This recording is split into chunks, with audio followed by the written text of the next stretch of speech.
Hello everyone. अभी तक हम लोग अपनी यूजीसी नेट के बेसिक्स के बारे में जान चुके हैं, यानी कि एलिजिबिलिटी क्या है, क्या आप एलिजिबल है या नहीं एग्जाम में अप्लाई करने के लिए, सिलेबस क्या है एग्जाम का, और एग्जाम कितनी साइकिल्स में होता है, नेट क्या होता है, जेआरएफ क्या होता है, कितनी स्कॉलरशिप कहाँ पे कितनी मिलती है, वो सब चीज़ें हम लोग पता कर चुके हैं। नाउ इट्स टाइम कि अब आपके पास बचा है अप्रॉक्सीमेटली 6 मंथ्स। ठीक है, जो 6 मंथ्स भी मैं क्या बोलूँ, 5 महीने आप मान के चलिए, बिकॉज आप लोगों को 5-5.5 महीने आपका एग्जाम प्रैक्टिस सब कुछ आपको उसी टाइम में करनी है। जो आप लोगों को स्ट्रैटेजी है वो पता होनी चाहिए कि आप अगर यहाँ पे ऐसे ही पढ़ेंगे, ठीक है, एक होता है ना कि आप यहाँ पे पढ़ने के लिए जा रहे हैं, अंधों की तरह पढ़ रहे हैं लेकिन उसमें आपको ना कोई आगे का रास्ता नहीं समझ में आएगा। So we have to be very much strategical about it कि कितने टाइम में कौन सा जो यूनिट है उसको कवर किया जाए, ठीक है, कैसे पढ़ा जाए, क्या अप्रोच रहनी चाहिए, कितने टाइम के लिए कहाँ पे फोकस करें और कितने टाइम में कौन सी यूनिट कवर हो, ठीक है, और कौन से कंटेंट को कितना टाइम देना है टू बी प्रिसाइज। तो ये सब की सब चीजें हम लोग आज की सेशन में पता करेंगे। तो जैसा कि पीछे लिखा है 6 month strategy to qualify UGC NET JRF sociology, यानी कि आप 6 महीने की एक ऐसी स्ट्रैटेजी को आज देखने वाले हैं कि आप कैसे यूजीसी नेट या जेआरएफ क्वालिफाई करें। तो मैं नेट या जेआरएफ इसलिए कह रही हूँ बिकॉज जो अच्छे से इसको फॉलो करेगा वो जेआरएफ क्वालिफाई कर जाएगा। But yes, you have to have appropriate resources. आपके पास जो पढ़ने के लिए बुक्स हैं, ठीक है, आप क्या पढ़ रहे हो, कहाँ से पढ़ रहे हो, बहुत इंपॉर्टेंट है इस केस में। ठीक है, नेक्स्ट आपका अब आता है कि कॉमन टिप्स देखते हैं। ठीक है, तो आपकी 10 यूनिट्स हैं, हम लोग देख चुके हैं, ठीक है, पहले के सेशन में। तो 10 यूनिट्स में आप लोगों को जो कुछ बातें ध्यान देनी है वो आपके ये 5 पॉइंटर्स हैं, ठीक है, और common for all the units. ठीक है, सबसे पहली चीज तो ये कि सबसे पहले सिलेबस को अच्छे से पढ़िए। मैंने आपको समझाया, ठीक है, तो आप उसको दोबारा से अलग पर्सपेक्टिव से देखोगे, फिर से देखोगे, उसको समझो, ठीक है, और उसको समझ के ये डिसाइड करो कि आपकी कौन सी वीकनेस है और कौन सी स्ट्रेंथ है, मतलब कि कमजोर आप कौन सी यूनिट के पार्ट में, अगर आप पहले ही नेट दे चुके हैं और आपका यहाँ पर जेआरएफ क्वालिफाई नहीं होता, तो आपको ये चीज आइडेंटिफाई सबसे ज्यादा करनी पड़ेगी। और जो बच्चे यहाँ पे पहली बार दे रहे हैं एग्जाम, उनके लिए भी ये इंपॉर्टेंट है, क्योंकि एटलीस्ट आपको एक आइडिया तो होगा, आप मास्टर्स करके आए हैं, आपको आइडिया तो होगा कि आपका वीकनेस क्या है, कौन सा पार्ट थोड़ा सा आपके लिए वीक है, कौन सा टफ है। ओके, सो ये रीड आपको करके समझना बहुत इंपॉर्टेंट है। ऑलराइट, नेक्स्ट है आपका यहाँ पे कि आपको जो भी यूनिट्स आपकी खत्म होती चली जाएगी उनके लिए आप शॉर्ट नोट्स बनाते रहिए। अब चाहे उसको आप टेबल फॉर्मेट में बनाइए, चाहे आप उसके अंदर माइंड मैपिंग की स्ट्रैटेजी अप्लाई करिए, क्योंकि शॉर्ट नोट्स को अगर आप बना रहे हैं, ठीक है, तो आपका जब एग्जाम होने वाला होगा ना, तो एग्जाम होने से 1 महीना पहले आप यहाँ पे जो इतना सारा कंटेंट आपके पास होगा उसको देख करके आप पढ़ने बैठोगे तो आपके दिमाग में वो चीजें इतने से फिट नहीं बैठेगी। ठीक है, तो फिट भी क्या बैठना है, आप थोड़ा सा क्लूलेस और होपलेस भी फील कर सकते हो। तो वो ना फील करने के लिए, अपने सब्जेक्ट पे कॉन्फिडेंस बनाए रखने के लिए आप शॉर्ट नोट्स ही पढ़ेंगे उस टाइम पे, और वो शॉर्ट नोट्स ही आपके हैंडी होंगे। लेट्स से कि आपकी 2 नोटबुक्स हैं, एक नोटबुक्स है, आपने उसमें पूरा का पूरा इतनी मोटी नोटबुक में अपने सारे शॉर्ट नोट्स बना ले कि आप अगर एक पेज पे देख रहे हो ना लिखा हुआ एक टॉपिक को, तो आपको उसने उतने में उसके एक पर्टिकुलर थिंकर की सारी थियरीज को समझ में आ जाना चाहिए उस एक पेज पे लिखी हुई। ठीक है, तो वो शॉर्ट नोट्स हैं जो आपके टाइम कंज्यूम उस टाइम पे करेंगे जब आप उसको पढ़ोगे। ठीक है, मेजरली बोला लेंदी तरीके से पढ़ोगे, लेकिन जब एंड में उसे पढ़ोगे आप तो आपके लिए इजी हो जाएगा उसको समझना, तो आप उस पर टाइम जरूर लगाइएगा। ठीक है, माइंड मैपिंग की स्ट्रैटेजी अप्लाई करना बहुत जरूरी है। माइंड मैपिंग क्या है, फॉर एग्जाम्पल अगर मैं बात करती हूँ, एग्जाम्पल देकर के आपको मैं समझा रही हूँ। ठीक है, तो लेट्स से कि I am talking about Emile Durkheim. ठीक है, दुर्खिम के बारे में हम लोग बात कर रहे हैं।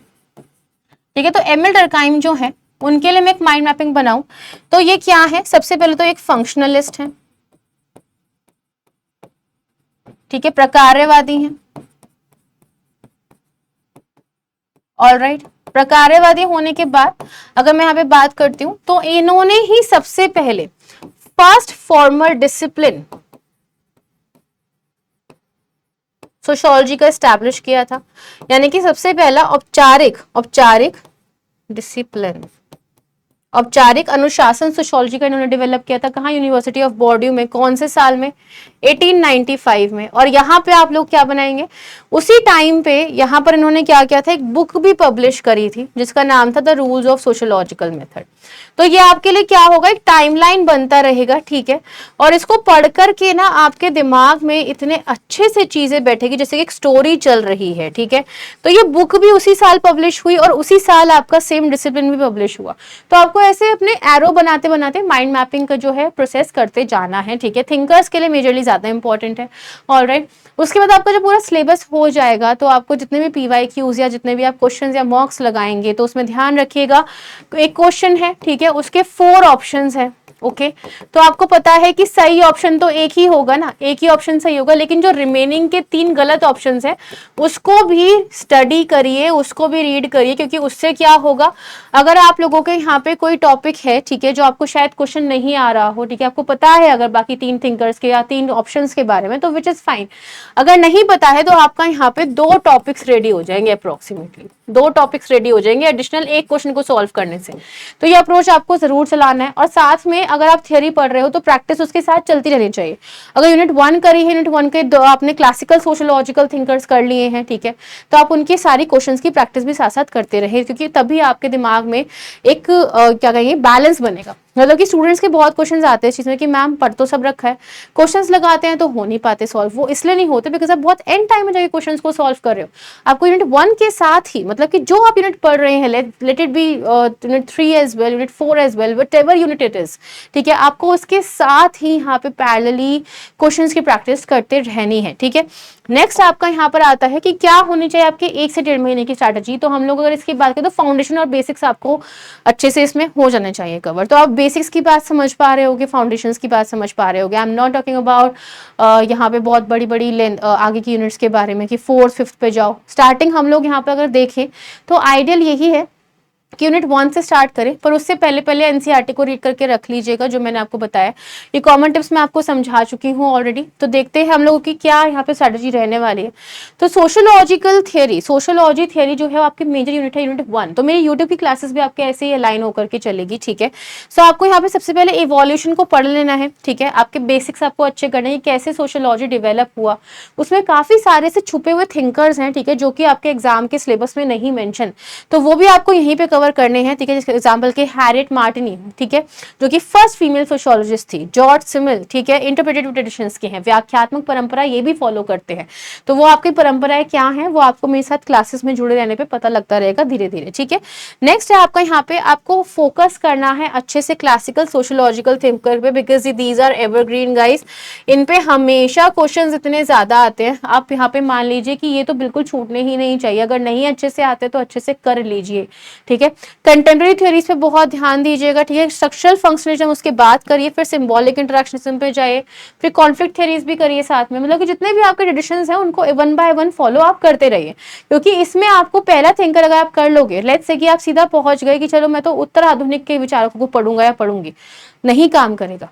आपको यहाँ पे स्टार्टिंग टू एंड तक ही फॉलो करना है, यानी कि क्रोनोलॉजिकली ही आपको यूनिट के अंदर कंटेंट को फॉलो करना है। अगर आप आगे पीछे करोगे तो यूनिट 3 में थोड़ा बहुत हो सकता है, ठीक है, लेकिन यूनिट 1 में बिल्कुल भी नहीं हो सकता। और हमेशा एक लिस्ट बना के रखिए सेपरेट थिंकर्स की, ईयर वाइज और क्रोनोलॉजी वाइज। और यहाँ पे आपके शॉर्ट नोट्स इतने हैंडी आएंगे। अगर जिन बच्चों ने इस वाले एग्जाम के अंदर भी ये पर्टिकुलर नोट्स बना रखे थे तो उनका एग्जाम बहुत बढ़िया गया होगा, लेकिन और अच्छे से याद भी किया होगा प्लस, ठीक है। लेकिन अगर आपके पास ये नोट्स ही नहीं है, बुक्स की लिस्ट ही नहीं है, थिंकर्स ने कौन सी बुक्स दी हैं, कौन से ईयर में दी है, ठीक है, तो आप लोग उसको अच्छे से एग्जाम में अटेम्प्ट करके ही नहीं आ पाओगे। और आपके बहुत सारे क्वेश्चन इसमें से आते हैं जो कि क्रोनोलॉजिकल क्वेश्चंस में आपको हेल्प करते हैं, और यही चीज मैंने यहाँ पर लिखी हुई है, ठीक है। नेक्स्ट है आपका पार्ट। अब यूनिट 3 को आप सेकंड उठाइए, यूनिट 2 को आप बाद में कर सकते हैं। आपको स्टार्टिंग के 1 से 1.5 महीने में 2 यूनिट्स अपनी ये कवर कर लेनी है, यूनिट 1 और यूनिट 3। यूनिट 3 के अंदर आप लोगों को मैंने क्या बताया कि 11th और 12th की एनसीईआरटी के साथ अपनी बेसिक अंडरस्टैंडिंग बनाते हुए चलिए, ठीक है। यहाँ पे आप अपनी ऑरेंज बुक का भी यूज करेंगे, ठीक है, हार्लम बोस की। इसके अलावा और भी बहुत सारे रिसोर्सेज हैं जो कि मैं आपको बताऊंगी, लेकिन बहुत मल्टीपल रिसोर्सेज को यूज करने से कई बार कंफ्यूजन हो जाती है। बट यस, वो रिसोर्सेज आपको कहीं ना कहीं किसी और पर्टिकुलर थियरी में या थिंकर में हेल्प करेंगे, किसी और यूनिट में हेल्प कर सकते हैं, ओके।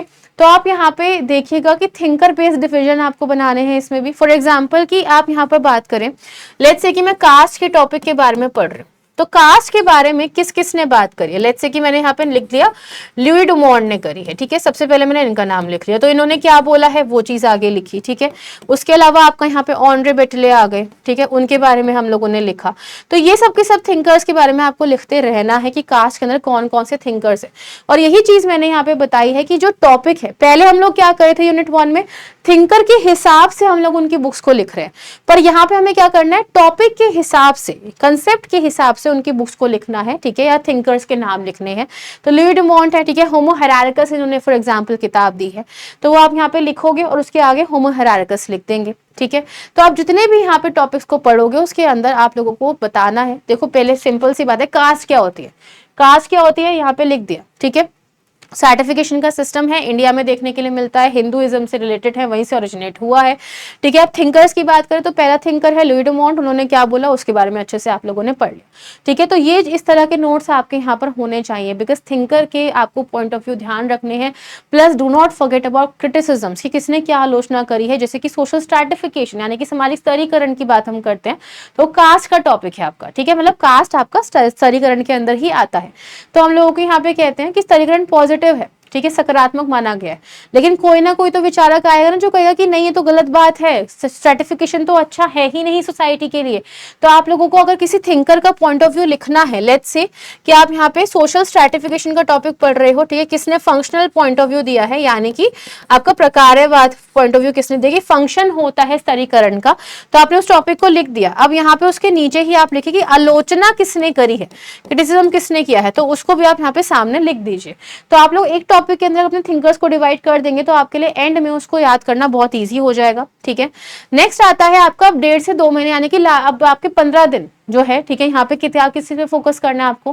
पेपर 1 में भी जो आपको यूजफुल है रिसर्च मेथोडोलॉजी और मेथड यानी कि 2 पे फोकस करिए, इसको अलाइन करो पेपर 1 की प्रैक्टिस के साथ। उससे क्या होगा, आपका यहाँ पे जो टाइम है पेपर 1 के साथ जो आपको लगाना है वो भी आप यहाँ पे इंक्लूड कर सकते हैं, ठीक है। अच्छे से इस यूनिट को आप कवर करिए, ठीक है। उस टाइम पे इंपॉर्टेंट क्या टॉपिक्स रहेंगे वो मैं आपको टॉप 30-50 का कंसेप्ट मैं बिल्कुल भी नहीं बताऊंगी। There is no spoon feeding, ठीक है। आपको जो जो चीजें पढ़नी है फर्स्ट सेकंड थर्ड यूनिट में कुछ भी नहीं छोड़ना है, स्टार्टिंग की 3 यूनिट्स में अच्छे से पढ़ना है सब कुछ, ठीक है। तो ये आपको अच्छे से पता होना चाहिए सारी चीजें, इसको अलाइन करो पेपर 1 के साथ, तो आपके यहाँ पे दोनों चीजें साथ में चल जाएगी, आपका टाइम बचेगा, ठीक है। नेक्स्ट है आपका यहाँ पे अब 1 to 2 मंथ्स, ठीक है, 15 दिन आप लोगों ने ये कर लिया, ठीक है। अब आप यहाँ पर कहाँ पहुंच चुके हो, अब आप यहाँ पे 2 से 3 महीने की बात कर रहे हो, ठीक है। और 3rd मंथ तक आपको यहाँ पे अगर के आपका मिडवे रिवीजन हो जाना चाहिए, मतलब कि आपको यहाँ पे वो यूनिट्स करनी है जो आपकी साइमल्टेनियसली कंप्लीट हो सकती है, साथ में कंप्लीट हो सकती है। लेट्स से कि आप यूनिट 4 को स्टार्ट कर रहे हो, ठीक है, रूरल अर्बन ट्रांसफॉर्मेशन को स्टार्ट कर रहे हो, तो आप 2 यूनिट्स को साथ में चलाओ, ठीक है। यहाँ पे जैसे कि स्टेप्स लिखे हैं, ये 3 यूनिट्स आपकी लिखी हुई है यहाँ पे, तो ध्यान से देखना है इसको। आप पहले रूरल ट्रांसफॉर्मेशन यानी कि ग्रामीण बदलाव के साथ शुरुआत करिए, ठीक है। फिर उसके बाद जब ये खत्म हो जाएगा, ठीक है, क्योंकि क्वेश्चन ज्यादा आपके रूरल सोसाइटी में से आते हैं, ठीक है, अब अर्बन में से कुछ क्वेश्चन एक्स्ट्रा होने लग गए हैं। जो आपका यहाँ पे शहरी बदलाव यानी कि अर्बन ट्रांसफॉर्मेशन शुरू होगा, उसी के साथ अपनी यूनिट 5 यहाँ को भी अलाइन कर दीजिए, ठीक है, और उसको भी पढ़ना शुरू कर दीजिए। बाय द टाइम आपकी ये दोनों साथ में खत्म होगी, अलग से टाइम आप इसको अलॉट करिए, 1 घंटा आप इसको दीजिए, 1 घंटा आप इसको दीजिए, ठीक है। तो आप लोगों का साइड बाय साइड साइमल्टेनियसली चलता रहेगा। फिर आपको ये भी ध्यान रखना है कि आपके जो क्वेश्चंस हैं, ठीक है, वो यहाँ पे साथ में प्रैक्टिस होते रहने चाहिए। रिवीजन जो है मॉर्निंग प्लस इवनिंग दोनों ही टाइम आपकी चलती रहने चाहिए, ठीक है। रिवीजन को बिल्कुल भी नहीं भूलना है, रिवीजन साथ में चलेगी।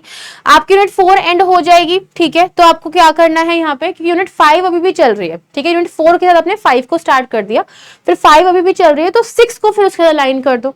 फिर अब यहाँ पे आपकी यूनिट 4 अगर रिप्लेस हो जाती है तो वो खत्म हो चुकी है, यूनिट 6 को उसके साथ में चलाना शुरू करिए। तो साइमल्टेनियसली आपको करना पड़ेगा। यूनिट्स ऐसी हैं जो कि साइमल्टेनियसली आप पढ़ सकते हो, तो अपने दिमाग को क्लियर रखना, खाते बना लेना दिमाग के अंदर कि ये इस सेक्शन में इस यूनिट का पार्ट जो है मेरा जा रहा है। और वो कैसे बनेंगे खाते, आपकी प्रैक्टिस के साथ और आपकी रिवीजन के साथ। तो बच्चे पढ़ तो लेते हैं थ्योरीज, लेकिन उसके साथ में रिवीजन और प्रैक्टिस नहीं करते, which is a very very big backlog, जो आप यहाँ पे एक बहुत बड़ा बैकलॉग अपने लिए लगा सकते हैं, ठीक है। नेक्स्ट आता है आपका 4 से 5.5 महीने में आपको क्या करना है। नेक्स्ट अब आपकी 4 यूनिट्स बची हुई हैं और वहां पर भी आपको सेम यही प्रैक्टिस लगानी है। यूनिट 7 और यूनिट 8 को साथ में स्टार्ट करिए, ठीक है। 7 और 9 को पहले करके रख लीजिए, वो आपके लिए ज्यादा बेनिफिशियल रहेगा, ठीक है। 7 और 9 आपकी छोटी छोटी यूनिट्स हैं, ठीक है, एज कम्पेयर टू 8 और 10 यूनिट्स, ठीक है। तो आप 7 और 9 को एक साथ कर लीजिए, या फिर 7 और 8 को भी कर सकते हैं, जो आपको सूट करे। लेकिन आपको ये ध्यान रखना है कि आपके पास 1.5 महीने का टाइम होगा, ठीक है, जिसमें आपको ये सारी यूनिट्स को तो करना ही है, पर साथ में आप लोगों को प्रैक्टिस भी करनी है, ठीक है। तो आप ये मान के चलिए कि अगर 7 यूनिट को आप साथ में करते हैं 8 के, तो आपको अलग से अपने लिए सेपरेट टाइम भी निकालना पड़ेगा, ठीक है, जिसमें आप अपनी सिर्फ प्रैक्टिस करेंगे, 1 आवर प्रैक्टिस। तो अगर मैं टाइमलाइन पूरा बना करके देखूं तो मॉर्निंग की रिविजन रिवीजन 30 मिनट्स, ठीक है, इवनिंग की रिवीजन 30 मिनट्स। उसके बीच में आपके पास यहाँ पे कितने घंटे बचे हुए हैं, ठीक है, 3 घंटे डिवाइड कर लेते हैं, ठीक है। सिर्फ सोशियोलॉजी की मैं बात करूँ पेपर 2 की, तो आप यहाँ पे 1 यूनिट कर रहे हैं, ठीक है। उसके बीच में आप यहाँ पे इसकी थोड़ी सी प्रैक्टिस कर रहे हैं, ठीक है, 30 मिनट्स के लिए। फिर आप दूसरी यूनिट कर रहे हैं, ठीक है, 1 घंटा। फिर उसके आप प्रैक्टिस कर रहे हैं 30 मिनट्स के लिए, तो आपका कितना हो गया 1.5 एंड 1.5 आवर आपका 2 यूनिट्स के लिए हो गया। तो आप अगर एक साथ ऐसा टाइम लगा के चलोगे तो पेपर 1 को भी कहीं ना कहीं यहाँ पे फिट कर पाओगे, पेपर 1 को भी साथ में अलाइन करके चल के ले पाओगे। बिकॉज देखो टाइम कम होता है, 4 से 5 महीने भी कम टाइम है, तो आपको अभी से पढ़ना स्टार्ट कर देना है, ठीक है। तो आप पहले फर्स्ट सेकंड थर्ड यूनिट को करिए और बीच बीच में से स्ट्रैटेजी इसकी कैसे कवर करना है, कंटेंट देने का जो यहाँ पे बेसिकली प्रॉमिस है या कि थिंकर्स की लिस्ट क्या है आपकी यूनिट वाइज, वो मैं आपका काम करूंगी। आपको बस पढ़ते जाना है ये स्ट्रैटेजी लगा करके, ठीक है। तो आपकी 4 यूनिट्स यहाँ पे कवर हो जाएगी। ओके, अब आते हैं यहाँ पे रिमेनिंग टाइम। आपके पास रिमेनिंग टाइम ना, मैं मुश्किल से आपको ऑनेस्टली बताऊं तो आपको पेपर अगर जनवरी में हुआ तो आपके पास 1 महीना बच जाएगा, ठीक है। बट जहां तक है आपका जो टाइम है वो यहाँ पे मुश्किल से आपको 15 डेज मिलेगा, ठीक है। तो मैंने इसीलिए अप्रोक्सीमेट लिखा है क्योंकि एग्जाम अब सोशियोलॉजी का सबसे लास्ट में तो 15 to 20 डेज का आप टाइमिंग मान सकते हो। क्या करना है आपको इसके अंदर, आपके शॉर्ट नोट्स जो आपने सारी यूनिट्स को पढ़ के बनाए हैं, ठीक है, उनको अच्छे से आप पढ़ेंगे, माइंड मैपिंग की हेल्प से ही पढ़ रहे होंगे, ठीक है। साथ में प्री वाईक्यूज की प्रैक्टिस करते रहोगे, पेपर 1 के साथ कंबाइन करके पूरा एक एग्जाम का एनवायरनमेंट क्रिएट करोगे, 3 घंटे के लिए बैठोगे, ठीक है। और यहाँ पे आप फॉर एग्जांपल पेपर 1 और पेपर 2 दोनों ही आप उठा लीजिए किसी प्रीवियस ईयर पेपर का। लेट्स से कि आपने 2020 का उठा लिया, पेपर 1 पेपर 2 दोनों को आप साथ में बैठ के सॉल्व कर रहे हो 3 घंटे के अंदर अंदर। क्योंकि आपके पेपर अगर लेंदी होते हैं, प्रॉब्लम क्या आती है बच्चों के साथ कि पेपर के अंदर वो पूरा पेपर कर नहीं पा रहे, which is a very very big problem in this case. आता है पर पेपर पूरा नहीं हो पा रहा, तो आपको वो प्रैक्टिस भी बनानी पड़ेगी। 3 घंटे के लिए आप अगर यहाँ पे मान लीजिए कि एक हफ्ता रोज बैठ करके 3 घंटे के लिए अगर आप प्रैक्टिस कर लेंगे तो आपके जो कंसेप्ट है वो तो होंगे ही होंगे, साथ में आपका एक टाइम मैनेजमेंट भी इसके अंदर हो जाएगा, ठीक है। सो ये हमारी स्ट्रैटेजी रही है, ठीक है, जो आपकी अप्रोक्सीमेटली 6 मंथ्स की स्ट्रैटेजी है। तो इसको अप्लाई करिए, ठीक है, और देखिए बहुत अच्छे आपको मार्वलस रिजल्ट्स मिलेंगे क्योंकि टेस्टेड है, ठीक है। स्ट्रैटेजी ऐसा नहीं है कि आपको सिर्फ मैंने रैंडमली लिख के बता दिया, it is a strategy which I have applied, ठीक है, while teaching as well as while studying also. तो मैं स्टूडेंट्स को भी साइमल्टेनियसली भी बहुत सारी यूनिट्स पढ़ाती हूँ क्योंकि वो जरूरी है, तभी आपका कोर्स टाइम पे कंप्लीट हो पाएगा, ठीक है। सो मिलते हैं हम लोग अपने अगले सेशन के साथ। तो आपके जो नेक्स्ट सेशंस होंगे वो किस तरह के होंगे, जहाँ पे यूनिट वाइज थिंकर्स आपको बताए जाएंगे और रिसोर्सेज पे सबसे पहले आपका सेशन आएगा नेक्स्ट, जिसमें आप लोगों को रिसोर्सेज पता लगेंगे कि कौन कौन सी बुक्स आपको यहाँ पे पता करनी है, लेनी है, खरीदनी है या फिर आपके पास ऑलरेडी है, हिंदी और इंग्लिश दोनों ही लैंग्वेजेस के अंदर। So all the best for starting a new journey everyone, ठीक है। अच्छे से पढ़ाई करिए एंड लेट्स सी कि 6 महीने बाद आपको बहुत ही बढ़िया रिजल्ट्स मिलेंगे अगर आप स्ट्रैटेजी को अच्छे से लगा करके पढ़ते हैं तो। Bye and take care.